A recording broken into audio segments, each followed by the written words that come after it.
Hello everyone. ఇక్కడ చిన్న చిన్న కొబ్బరి ఉంది కదా, అవి చూడటానికైతే చాలా చిన్నగా ఉన్నాయండి. ఒక చెట్టు ఉంది మాకు తెలిసిన దగ్గర. అక్కడ చెట్టు దగ్గర అయితే తీసుకొచ్చాము. అయితే అవి అసలు చూస్తుంటే అందులో ఏముండదనిపించింది. బట్ 4 తెచ్చారు. ఒకటి పాడైపోయింది. మూడిట్లో అయితే మనం ఎక్స్పెక్ట్ చేసిన దానికంటే ఎక్కువే ఉందండి. చాలా ఇంత చిన్న వాటిలో వస్తాయని చూడటం నేను ఫస్ట్ టైం. మీరు ఎప్పుడైనా ఇలాంటివి చూసారా? తీయడం కూడా చాలా సింపుల్గా వచ్చేస్తుందండి. పైన కొబ్బరిది అవి తీయటం కూడా చాలా సింపుల్గా వస్తున్నాయి. పీచ్ తీయడం కూడా.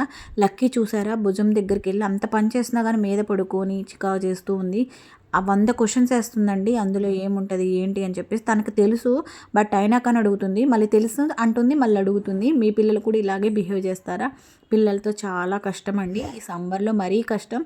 వీటితో నేను ఏం చేశాను, ఈ కొబ్బరితో అనేది నెక్స్ట్ ఎపిసోడ్లో ఏ రెసిపీ చేశాను అనేది అయితే పెడతాను.